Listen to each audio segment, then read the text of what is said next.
Olá, PCI Concurso, meus caros, minhas caras, um prazer estar aqui com vocês.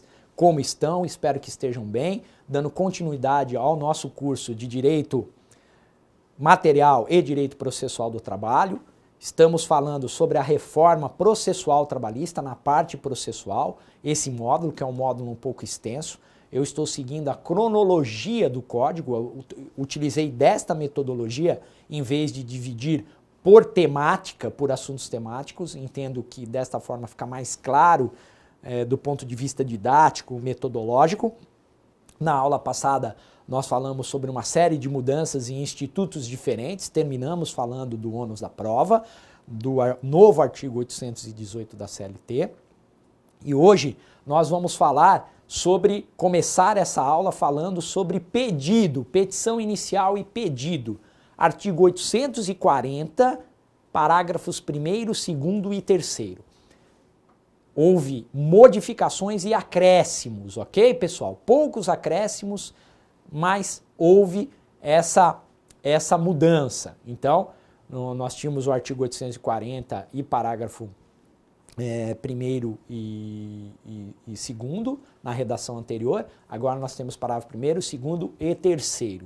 Qual é a principal mudança desse artigo e desses parágrafos? São os requisitos da petição inicial. Lá no CPC eles estão no artigo 319. Na CLT eles estão no artigo 840 e seus parágrafos, ok? Parágrafo 1º do artigo 840.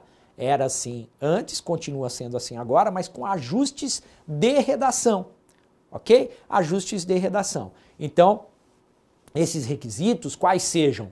O juízo, né, o juízo trabalhista, a autoridade, né, trabalhista, do Poder Judiciário Trabalhista, o juiz trabalhista a quem a petição inicial é dirigida, a qualificação das partes, reclamante e reclamada, a necessidade de expor os fatos e os fundamentos jurídicos do pedido, ainda que de forma breve, a necessidade do pedido ser, e essa é a principal novidade, a principal mudança, o pedido ser certo, determinado e líquido. Anotem aí, e líquido, ok?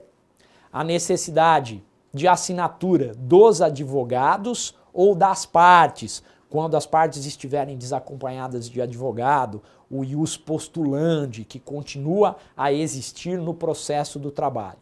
Mas a principal mudança é a necessidade do pedido certo, líquido, certo, determinado e líquido. Se o pedido não estiver liquidado no momento da propositura da ação trabalhista, da reclamação trabalhista individual, se esse pedido não estiver liquidado, o juiz extinguirá o processo sem julgamento do mérito. Em relação ao pedido, essa extinção pode ser parcial, mas extinguirá o processo sem julgamento do mérito. Vejam, isso não é novidade no processo do trabalho. O processo trabalhista, a CLT, já previa para o rito sumaríssimo, aquelas causas até 40 salários mínimos, a necessidade de pedido líquido. Agora se tornou regra geral. Para o rito ordinário, acima de 40 salários mínimos, também, meus queridos, minhas queridas. Certo? E veja, a advocacia trabalhista, que já está acostumada a cálculos, mas não nesta fase, não na fase postulatória, não no momento da propositura da ação. E controvérsias, discussões, insegurança jurídica, preocupação. Por quê? Porque há pedidos que são inexigíveis no momento da propositura da ação. Pode ser que eu esteja impedido de liquidar, de trazer o equivalente econômico daquele pedido no momento da propositura da ação.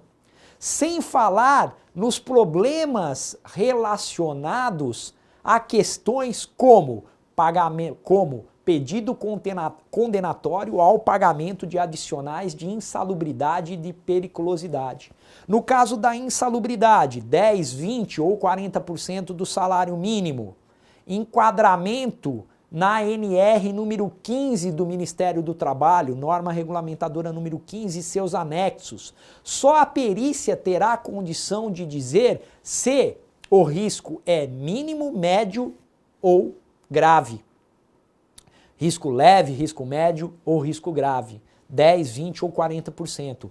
Nós, advogados, não somos peritos, não temos condição, dependerá da prova técnica e muitas outras verbas de natureza salarial e indenizatória que não podem ser liquidadas no momento da propositura da ação. E aí, como faz? Esperamos da jurisprudência trabalhista que haja com bom senso, ok, pessoal? É o que nós esperamos. Ah, mas depender do bom senso, o que é bom senso? Pois é, a dificuldade é grande. Tudo aquilo que for possível liquidar deve ser liquidado. Verbas rescisórias, incontroversas, necessariamente devem estar liquidadas na petição inicial. O pedido deve ser certo, determinado e líquido, sem sombra de dúvida. Pedido de condenação ao pagamento de dano moral. Valor. Fixe um valor, peça um valor. Mínimo de 50 mil, até 50 mil, 10 mil, 100 mil, enfim. Nós vimos agora que a tarifação do dano moral, outra questão polêmica, mais uma da reforma trabalhista, mas a necessidade.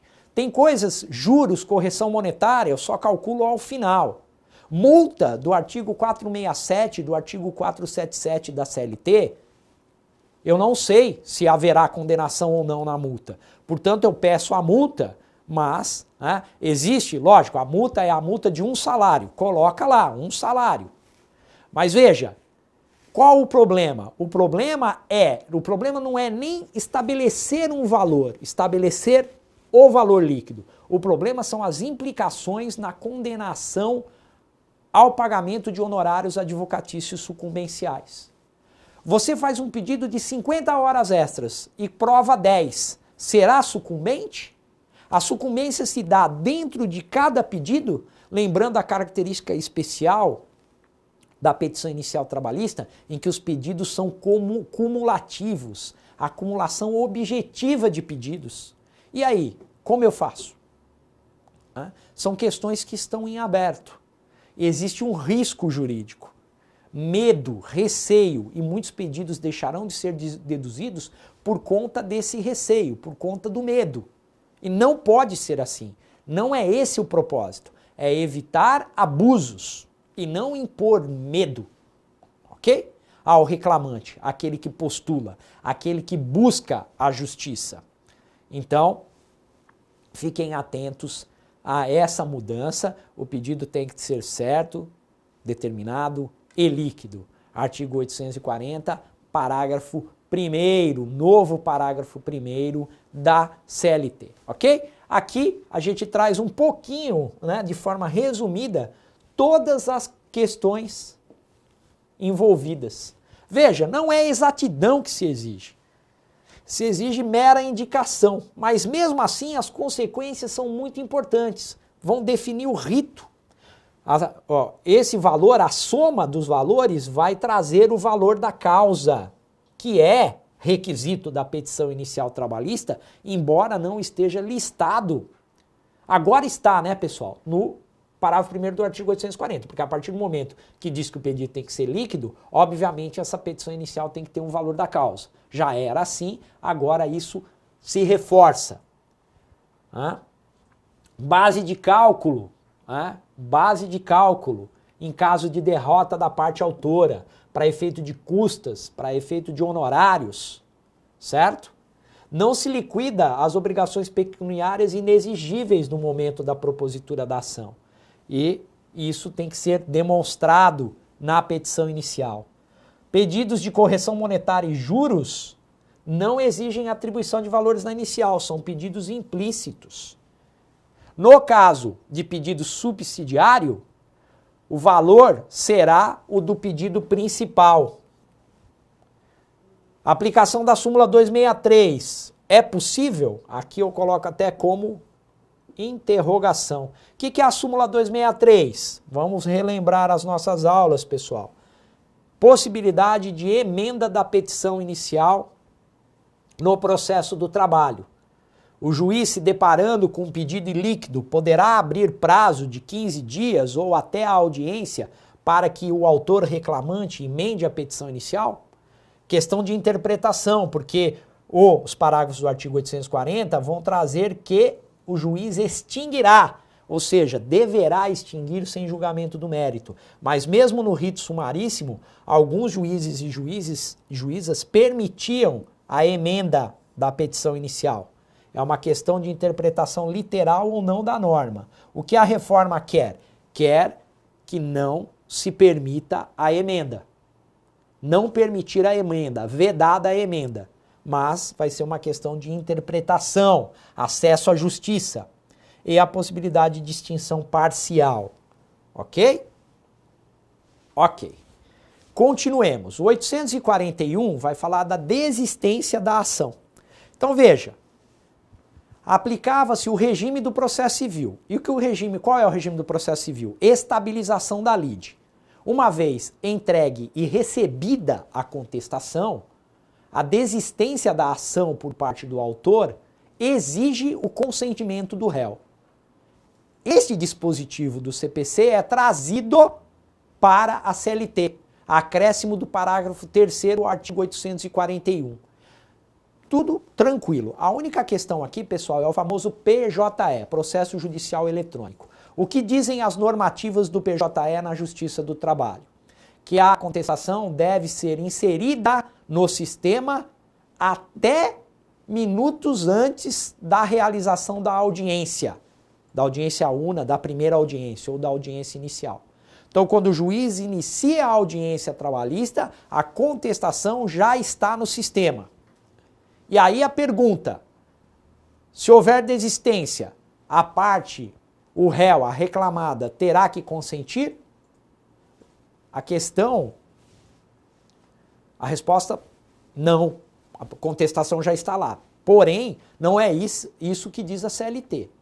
Veja, o inserir a contestação no sistema não é um dever processual. Por quê? Porque a CLT diz que a contestação em audiência poderá ocorrer de forma oral. Oralmente, no prazo de 20 minutos. E o advogado também poderá inserir no momento da audiência, porque não existe mais o documento físico, a petição física, ok?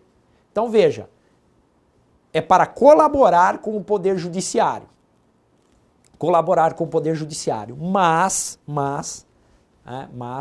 o advogado, a parte, não poderá ser penalizada caso não tenha inserido no sistema. Só há que se falar em anuência do réu para a desistência da ação, uma vez recebida a contestação pelo juiz em audiência. Tudo bem? É isso. 843, parágrafo 3º que foi acrescentado. Mudança relevante, mais uma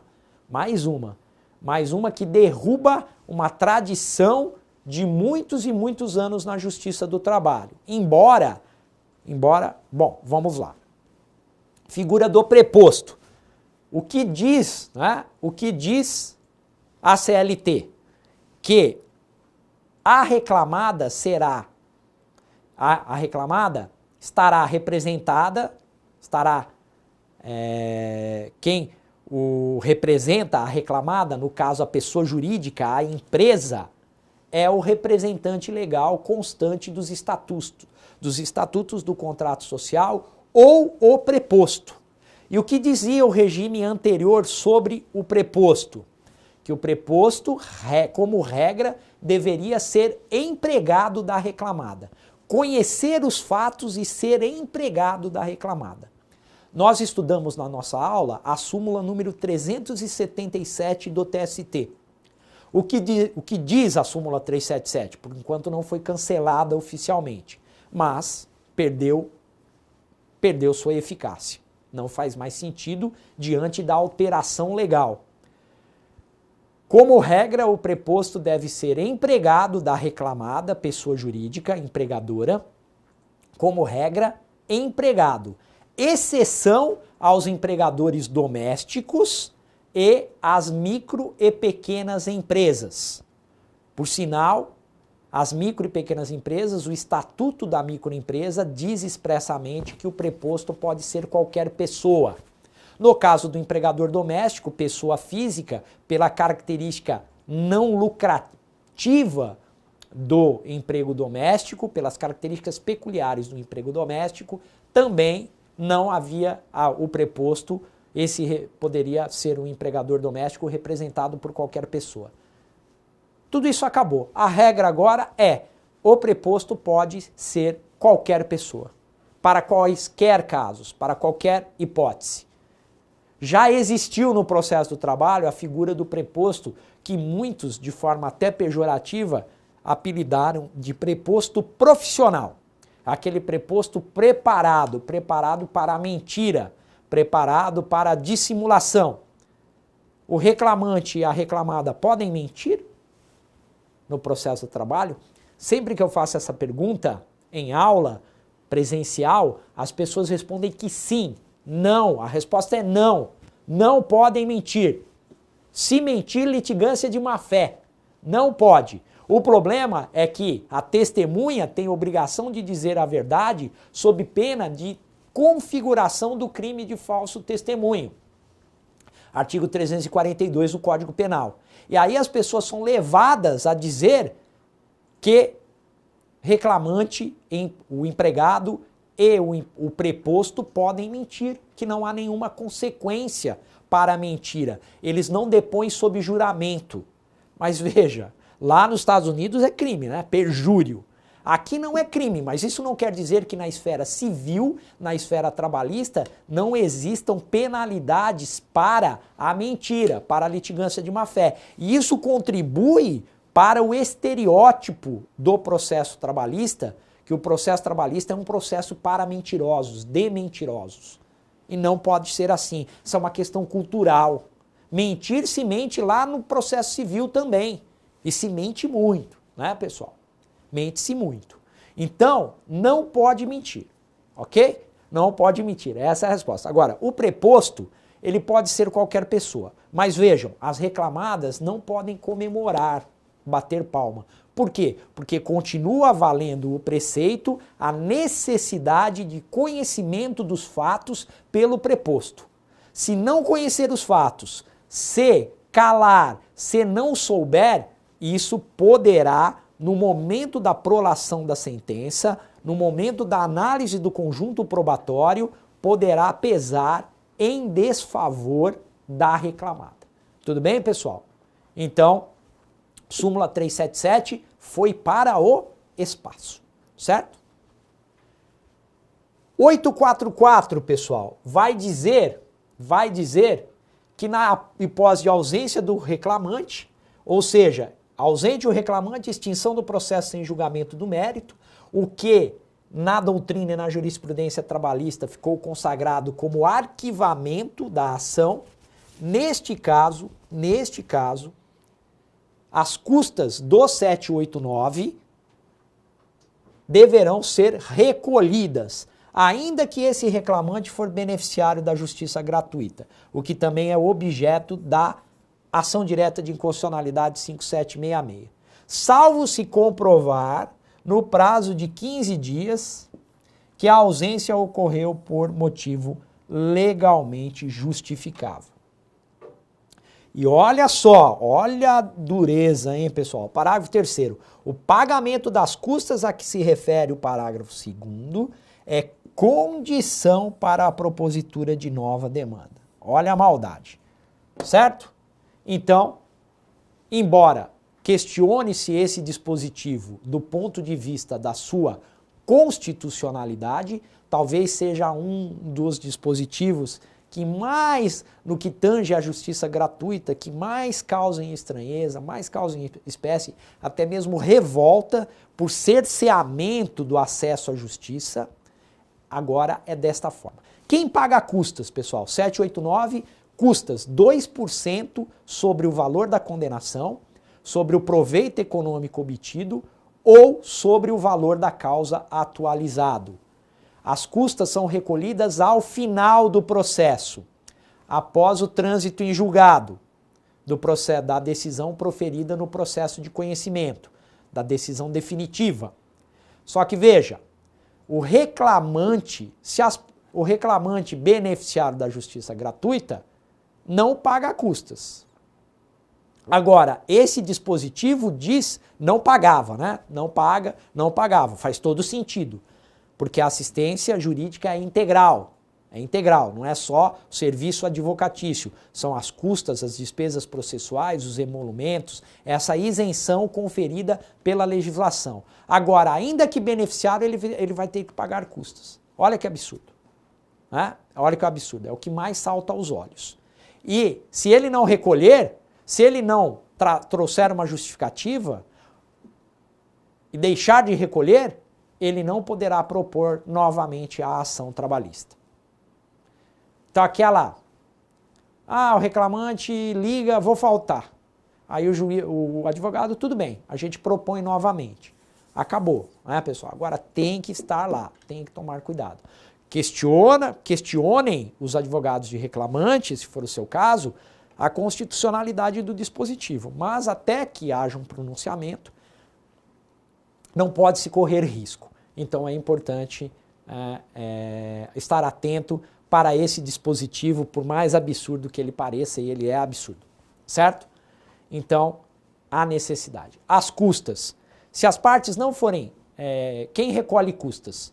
O reclamante só recolhe custas, o reclamante empregado, o trabalhador, só recolhe custas se a ação for julgada totalmente improcedente. Se houver parcial procedência, quem recolhe as custas é a reclamada. Quando? Ao final do processo. Contudo, se houver a interposição de recurso no ato de interposição. Recurso ordinário da sentença, necessidade de recolhimento das custas, que ficará a cargo do reclamante se ele for sucumbente total, e da reclamada, se a reclamada for sucumbente total ou for sucumbente parcial. Isso não mudou. Tudo bem, pessoal? Vamos lá. 844, ausência do reclamante e do reclamado. Veja, o parágrafo 4º, acrescentado pela reforma, vai copiar o 345 do CPC. Ok? O 345 do CPC. Então, o 345 do CPC diz exatamente isso, né? Lá num dos parágrafos do 345, a revelia não produz o efeito mencionado no caput deste artigo, se, havendo pluralidade de reclamados, algum deles contestar a ação. Veja, pessoal, é muito comum o litisconsorte no polo passivo no processo trabalhista. Só para ficar no exemplo mais afamado, a terceirização, tomador e prestador de serviço. Ou o grupo econômico, né? Os devedores solidários, grupo econômico, que também houve mudança, nós estudamos no direito material do trabalho. Então, havendo pluralidade de reclamados, desde que haja uma conexão entre os fundamentos da defesa. No litisconsorte unitário, não há dúvida que a tese de defesa é a mesma. No litisconsórcio necessário, que às vezes é o caso da terceirização, que às vezes não, que é o caso da terceirização, no mais das vezes, pode ser que as contestações sejam contraditórias. Neste caso, não há que se falar em aplicação do item 1 do parágrafo 4º. Aproveita a contestação de um ao outro se as teses forem as mesmas, ok? No caso de grupo econômico já existe entendimento jurisprudencial sumulado por parte do TST, que se uma das empresas do grupo econômico contestar, a contestação aproveitará as demais, e não há que se falar em revelia. Quando o litígio versar sobre direitos indisponíveis, que é uma hipótese pouco provável no direito do trabalho. Por que pouco trabalho? Por que pouco provável? Porque o direito do trabalho tem um caráter informal. É o contrato de trabalho realidade, primazia da realidade. A forma é uma exceção. A não ser que você entenda que o direito do trabalho é totalmente indisponível, então nunca haverá revelia, ok, pessoal? A indisponibilidade no direito do trabalho é relativa, nós já vimos isso, né? Então, não é o caso. Aqui é um item muito comum no âmbito das discussões de direito de família, certo? A petição inicial não estiver acompanhada de instrumento que a lei considera indispensável à prova do ato. Também difícil imaginar no direito do trabalho, porque sempre eu tenho a primazia da realidade. Agora, o item 4 sim, as alegações de fato formuladas pelo reclamante forem inverossímeis ou estiverem em contradição com prova constante dos autos. Isso acontece muito, ok? Inclusive, o TST entende desta forma, súmula número 74. Né? Vamos reler a súmula 74 do TST. Ok? A necessidade do juiz fazer uma análise global do conjunto probatório. Então, se as alegações forem verossímeis ou estiverem em contradição com a prova constante dos autos. Professor, dá um exemplo aí. Uma reclamação trabalhista ajuizada por um motorista profissional. O motorista diz o seguinte na petição inicial: eu trabalhei durante 5 anos, de 20 horas por dia, todos os dias, sem intervalo para almoço e não ia ao banheiro. Isso é verossímil? Não. Não é. Ok? Ah, mas a reclamada diz, olha, não dava para controlar a jornada. E aí ela controla, ela rastreia a carga por satélite, GPS. Como não dá para controlar a jornada? Contradição da alegação de contestação com a prova constante dos autos. Certo? Tem prova lá, rastreamento, o reclamante coloca, olha, rastreamento por satélite. A própria defesa traz na contestação essa alegação e comprovante nesse sentido, tá bom? Então, neste caso, a revelia não produz o seu efeito. E qual é o efeito da revelia? Veja, o efeito da revelia é a confissão ficta, principal efeito. Serão presumidos verdadeiros os fatos alegados na petição inicial. E o mais importante efeito da revelia. Revelia e confissão, pena de confissão, são a mesma coisa? Tecnicamente não, pessoal. A revelia, ela além da confissão, ela traz outros efeitos, que estão lá no Código de Processo Civil e até se discute se aplica ao processo do trabalho. A confissão é a confissão quanto à matéria de fato. As partes saem da primeira audiência intimadas da necessidade de depoimento pessoal e não comparecem na audiência de instrução, embora advertidas. Neste caso, houve a entrega da contestação, não houve revelia, mas haverá confissão ficta quanto à matéria de fato alegada na petição inicial. Ok? Principal mudança, parágrafo 5º. Ainda que ausente o reclamado, presente o advogado na audiência, serão aceitos a contestação e os documentos apresentados. Pessoal, virou água, babau, adeus, súmula 122 do TST. A súmula 377 virou água e a 122 também. Ok? Então, o que aconteceu com o parágrafo 5º? O que dizia a súmula 122?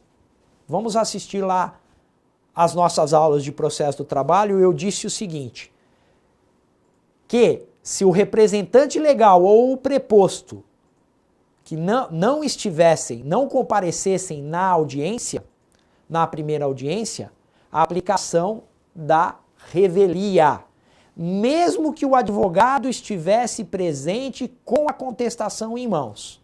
Agora, pelo sistema, pelo PJE, pelo processo judicial eletrônico.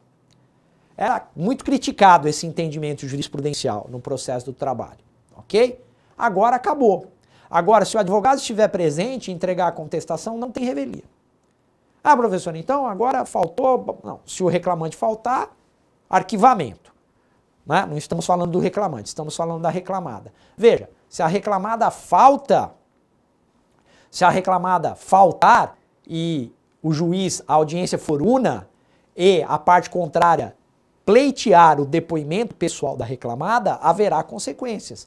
Pena de confissão contra a matéria de fato, que na prática se equipara aos efeitos da revelia. Tudo bem, pessoal?